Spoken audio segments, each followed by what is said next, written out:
Dès que tu entres dans une pièce, les gens essaient déjà de te lire. Ils scrutent ton visage, mesurent ton ton, interprètent tes silences.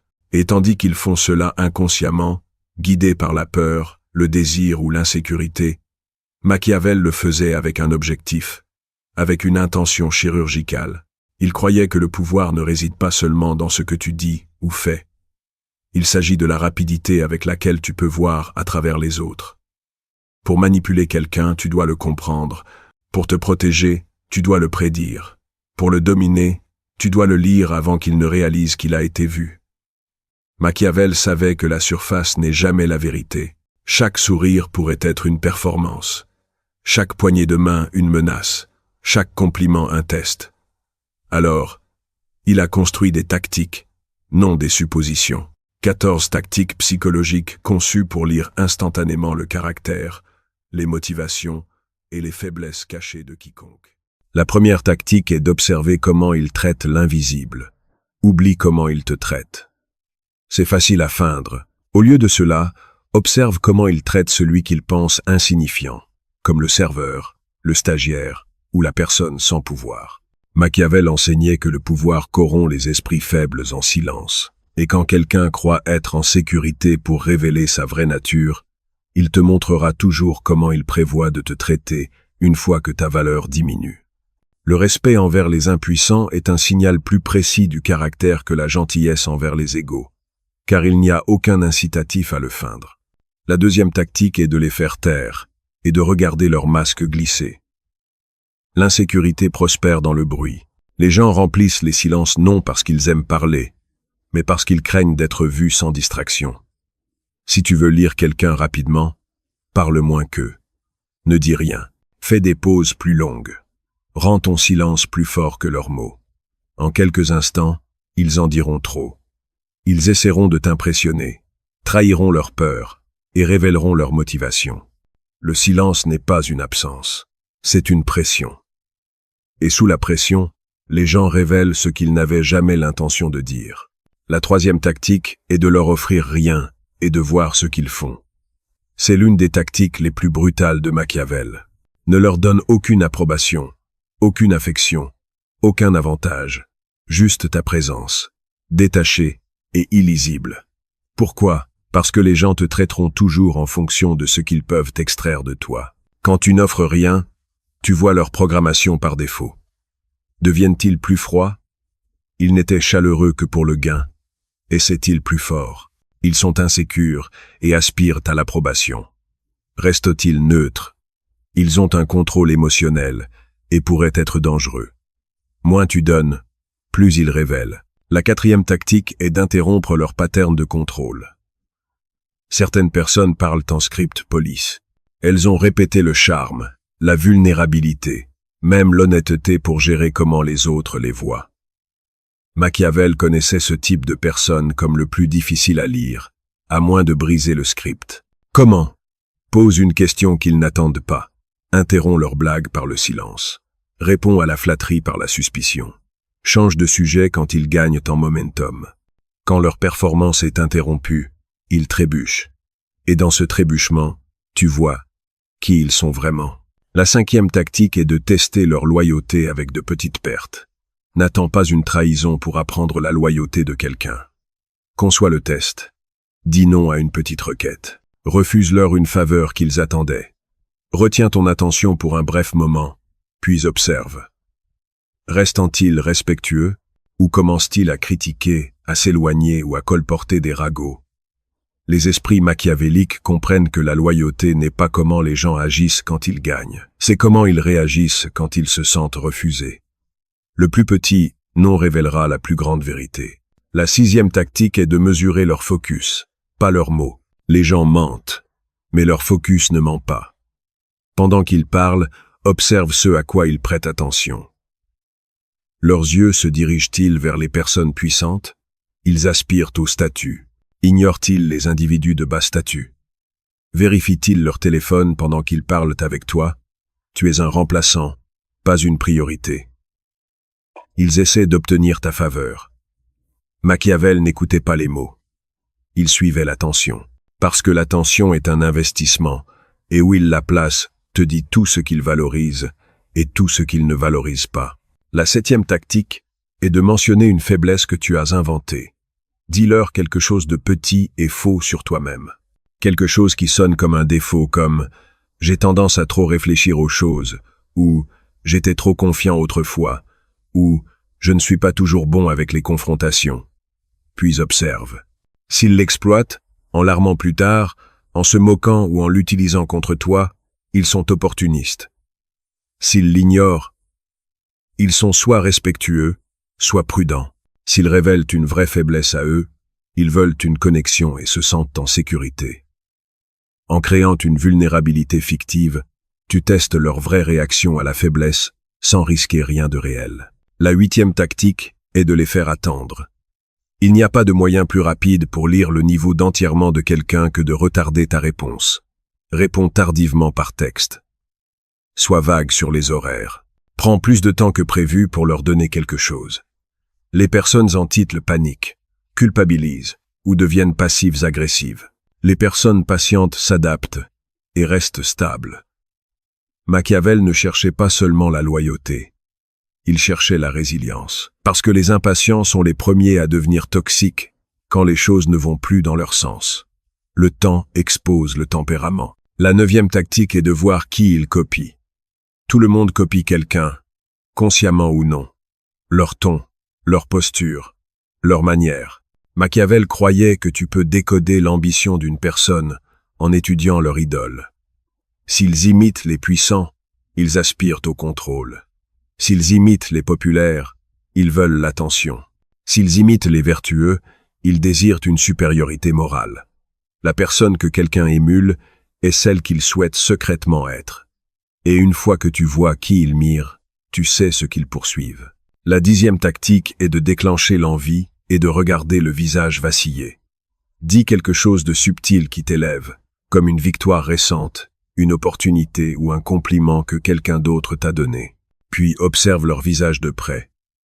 Le sourire est-il trop tendu? Redirige-t-il la conversation instantanément? Commence-t-il soudain à minimiser ton accomplissement? C'est l'envie. Et l'envie, selon Machiavel, est le signal émotionnel le plus dangereux, parce qu'elle précède toujours le sabotage. L'envie ne crie pas, elle vacille. Et une fois que tu la vois, tu ne la vois plus jamais autrement.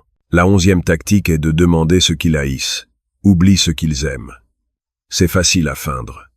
Demande plutôt, quel genre de personne détestes-tu? Ou quel genre de comportement haïs-tu chez les autres? Parce que la réponse est rarement sur les autres. C'est un miroir.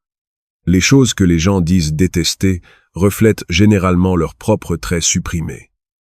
Ceux qui prétendent haïr l'arrogance sont souvent discrètement arrogants. Ceux qui prétendent haïr la malhonnêteté sont souvent des menteurs habiles. Ceux qui prétendent haïr la faiblesse sont secrètement terrifiés d'être vus comme faibles. Dans le jugement, tu trouves la confession. La 12e tactique est de regarder ce qui les fait rompre le contact visuel. Le contact visuel direct est du pouvoir, mais ce qui le brise est la vérité. Mentionne certains sujets comme l'argent, le statut, la honte, les échecs passés ou les dynamiques de pouvoir, et suis leur regard. Les yeux tressailliront, se déplaceront ou tomberont au moment où quelque chose touche trop près. Machiavel comprenait que les yeux ne sont pas seulement la fenêtre de l'âme. Ils sont la porte de sortie des émotions supprimées. Ce qui fait fuir les yeux révèle ce que l'esprit craint le plus. Les tactiques 13 et 14 sont les plus révélatrices de toutes. Celles que Machiavel lui-même utilisait pour protéger les trônes, naviguer les trahisons et manipuler les esprits de ceux autour de lui. Quand tu les utilises, tu ne lis pas seulement quelqu'un, tu contrôles comment il te voit. Les deux dernières, les tactiques, ne concernent pas l'observation des autres. Elles concernent la manipulation de leur perception de toi pour faire émerger leur vérité. Parce que tandis que les faibles essaient de lire les autres en chassant les réponses, Machiavel provoquait les réponses à venir à lui. Il construisait la tension, non la confiance. Il ne demandait pas, il déclenchait. Ces dernières tactiques sont conçues pour exposer le vrai système d'exploitation d'une personne, non en observant, mais en posant la scène. La 13e tactique est de devenir le miroir dont ils ne peuvent détourner le regard. La plupart des gens traversent la vie en portant un masque. Ils performent, Ils charment. Ils prétendent. Mais Machiavel a découvert que quand tu mires le ton, la posture ou le langage d'une personne lentement, subtilement, sans en faire trop, tu déclenches quelque chose de profond, une reconnaissance de soi inconsciente. Ils se voient en toi, et ce qu'ils font ensuite révèle exactement ce qu'ils cachent. Par exemple, mire leur ton décontracté. Deviennent-ils plus intenses, comme s'ils essayaient de te dominer? Mire leur confiance. Se retirent-ils, incertains de comment le gérer? Mire leur insécurité. Deviennent-ils supérieurs, même moqueurs? En agissant comme leur réflexion, tu crées une friction psychologique. La plupart ne le remarqueront pas, mais leurs instincts répondront. Et cette réponse te dit s'ils sont authentiques, défensifs ou manipulateurs. Plus quelqu'un change quand il voit sa propre énergie renvoyée, plus il performait au départ. La 14e tactique est de les désarmer avec du respect avant de frapper avec l'observation. La personne moyenne s'attend au jugement. Alors ils viennent armés d'excuses, défensifs, filtrés, gardés. Mais le génie de Machiavel était de commencer par un respect inattendu. Complimente leur intelligence. Reconnais quelque chose qu'ils ont accompli. Valide quelque chose qu'ils ont dit, même si tu ne le crois pas pleinement. Pourquoi? Parce que quand tu donnes à quelqu'un une sécurité psychologique, ils baissent leur garde. Et alors tu poses la vraie question, celle pour laquelle ils ne sont pas prêts, celle qui contourne leur armure. Par exemple, tu pourrais dire « Tu penses clairement aux choses. Quelle est la plus grande peur derrière tes décisions ?» Ou « Tu sembles incroyablement sûr de toi. Quand as-tu appris pour la première fois à feindre cette confiance? Ou « Tu es clairement bon pour lire les gens. Comment sais-tu quand quelqu'un te lit ?» Le respect crée l'ouverture.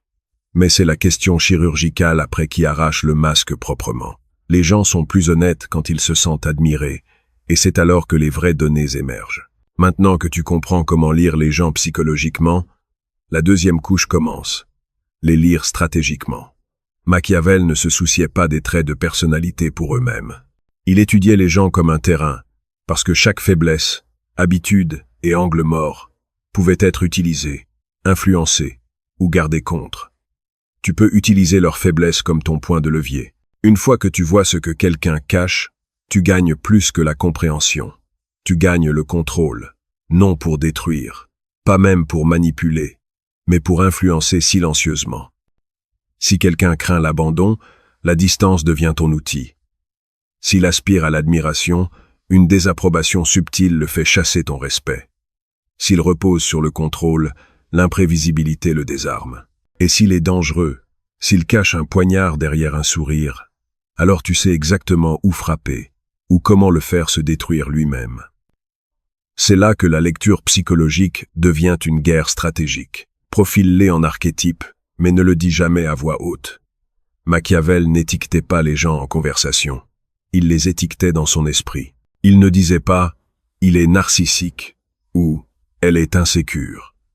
Il observait, catégorisait et agissait en conséquence sans jamais révéler le diagnostic. Pourquoi? Parce que les étiquettes tuent le pouvoir.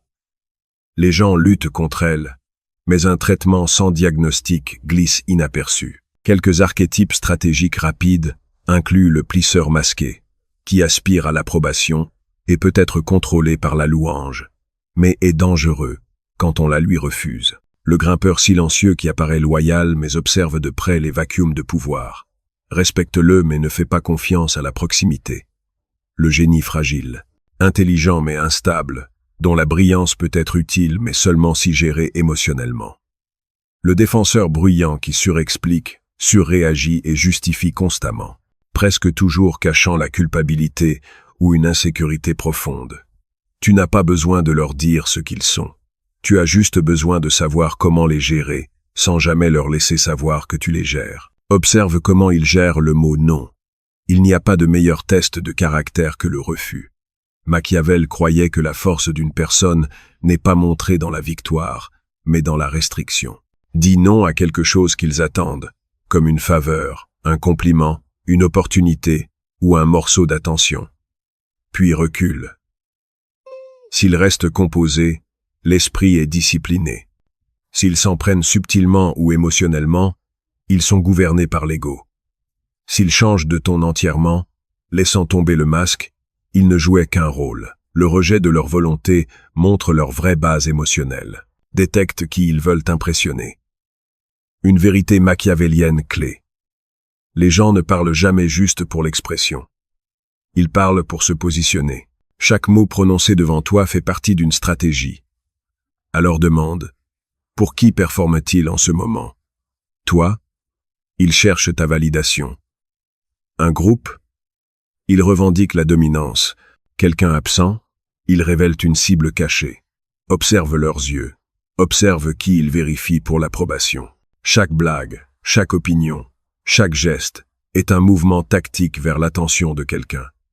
Quand tu sais qui ils essaient d'impressionner, tu sais qui possède leur loyauté. Et ce n'est peu, être pas toi. Remarque ce dont ils sont fiers et cherche ensuite l'opposé. Les gens se vantent souvent d'un trait parce qu'ils cachent l'opposé. Quelqu'un qui dit « Je suis brutalement honnête » manipule souvent par une vérité sélective. Quelqu'un qui prétend « Je suis peu dramatique » est souvent un aimant pour le chaos.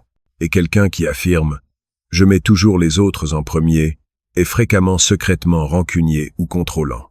Machiavel croyait que l'emphase excessive sur n'importe quelle vertu était un signal, parce que la vraie force ne crie pas. Elle est simplement. Quand quelqu'un est bruyant sur une valeur, enquête sur l'ombre derrière, c'est généralement bien plus vrai. Tu les vois comme du code, des patterns, des programmes, des réponses, mais il y a une dimension de plus. Parce qu'une fois que tu peux les lire, tu dois choisir comment les jouer. Leur donnes-tu ce qu'ils veulent? Nourris-tu le masque? Les testes-tu? Les détruis-tu? Ou les élèves-tu? Parce qu'avec le pouvoir vient la responsabilité, et avec une insight profonde vient le risque de détachement ou de domination. Mais Machiavel ne reculait pas devant ce risque. Il l'embrassait. Il voyait les gens non comme des obstacles ou des ennemis, mais comme des opportunités pour avancer le jeu. Et maintenant que tu peux lire quiconque, le prochain mouvement est d'apprendre comment utiliser cette lecture pour gagner sans jamais être vu comme celui qui tire les ficelles. Une fois que tu as appris à lire les gens avec précision, ton pouvoir ne vient pas de connaître leurs secrets. Il vient de savoir quoi faire avec ces secrets sans qu'ils ne réalisent jamais qu'ils ont été exposés. C'est le moment où l'intelligence machiavélienne passe de la perception à l'influence. Tu ne fais plus que regarder. Tu guides, et ils suivent tes indices sans même le savoir. La plupart des gens essaient d'influencer par la persuasion, par la logique, par la sincérité. Mais Machiavel n'avait aucun intérêt à être compris. Il était intéressé à être obéi subtilement, silencieusement, constamment. Et la première règle pour influencer quelqu'un qui ne sait pas qu'il est influencé est de lui faire croire qu'il agit selon ses propres termes. Premièrement, mire leur désir, puis redirige-le.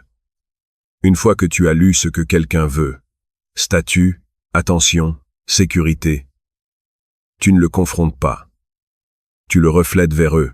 L'ambitieux complimente leur drive. L'insécure valide leur effort. Le dominant reconnaît leur contrôle. Cela baisse leur garde. Ils se sentent vus, compris, et une fois désarmés, tu rediriges. Tu lies leur désir à ton objectif. Par exemple, s'ils veulent la reconnaissance, implique qu'ils en gagneront plus en s'alignant avec ta vision. S'ils veulent l'influence, montre comment suivre ton plan leur donne plus de visibilité. Tu ne combats pas leur désir. Tu le détournes. Et une fois qu'ils suivent ton chemin, ils pensent que c'était leur idée. Deuxièmement, utilise la vulnérabilité stratégique pour les faire parler. Les gens aiment parler d'eux-mêmes, surtout quand ils sentent qu'ils t'aident. Machiavel utilisait cette vérité comme un scalpel. Il révélait une petite faille contrôlée, quelque chose de crédible mais insignifiant, comme « Je ne fais jamais pleinement confiance à mes instincts sur les premières impressions » ou « Parfois je m'absorbe trop dans mon travail » ou « Je ne suis pas génial pour gérer les gens comme tu l'es ». Pourquoi? Parce que quand tu donnes à quelqu'un un boost d'ego, ils se sentent supérieurs, ce qui est un boost d'ego, utile, ce qui crée un investissement émotionnel, et confiant, ce qui favorise une fausse intimité. Et dans cet état, ils s'ouvrent. Ils commencent à révéler ce qu'ils cachent normalement. non parce que tu les as pressés, mais parce qu'ils se sentent en sécurité et au-dessus de toi. L'esprit qui se sent en sécurité parle librement. L'esprit qui se sent supérieur parle honnêtement. Tu as maintenant déverrouillé les deux. Troisièmement, révèle la moitié d'un secret pour créer une fausse égalité. Les gens font le plus confiance quand ils croient que la confiance est réciproque. Alors, Machiavel offrait une vérité partielle, ou une confession contrôlée, assez pour sembler brute, mais jamais dangereuse. Comme « J'ai dû apprendre à la dure de ne pas compter sur les gens que je pensais pouvoir faire confiance. » Ou « J'étais sous-estimé beaucoup au début jusqu'à ce que j'arrête d'être gentil. » Cela crée un faux miroir. Ils pensent que tu es juste comme eux, et dans leur soulagement, ils baissent leur défense. Puis ils révèlent une vraie vulnérabilité. C'est l'échange que Machiavel maîtrisait. Tu leur donnes une pièce de puzzle. Ils te donnent la carte entière. Quatrièmement, laisse-les se définir eux-mêmes et utilise leur définition.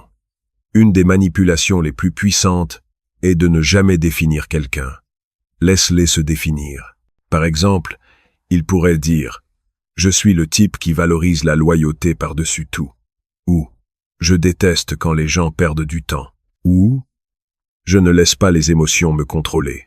Maintenant, tu as leur auto-identité, ce qui signifie que tu sais ce qu'ils essaient de protéger et comment encadrer les requêtes, idées ou objections pour qu'elles s'alignent avec leur propre script.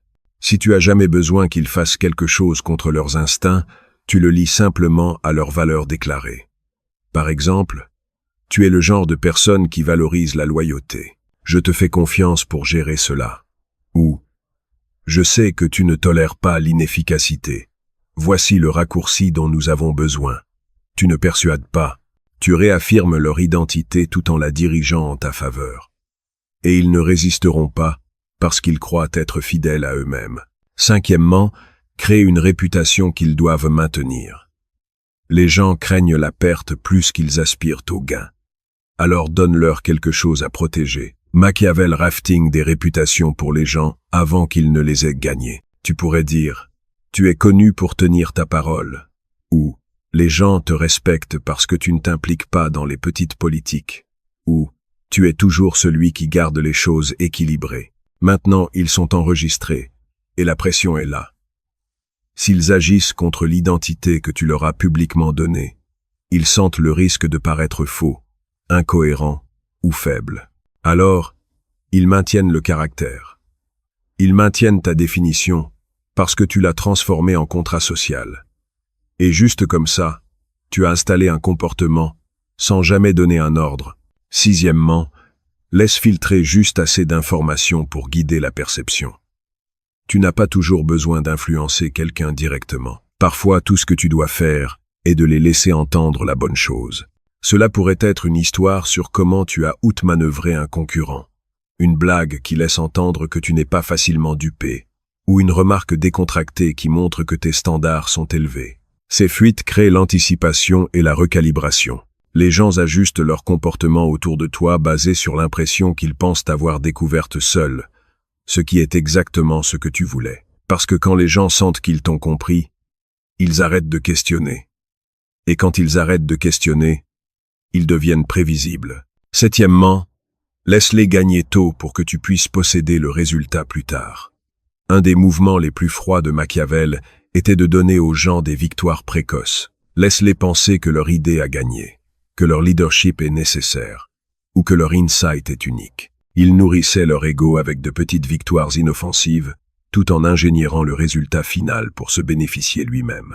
Parce qu'ils savaient que les gens protègent ce qu'ils pensent avoir construit, défendent ce qu'ils pensent être leur idée, et restent loyaux quand ils se sentent importants, même s'ils sont utilisés. Laisse-les écrire la première phrase. Tu contrôles la conclusion. À ce stade, tu ne lis plus seulement les gens. Tu construis des cadres autour de leur comportement. Tu ne réagis plus à eux. Tu les prédis. Mais le niveau le plus élevé de lecture machiavélienne n'est pas sur les autres.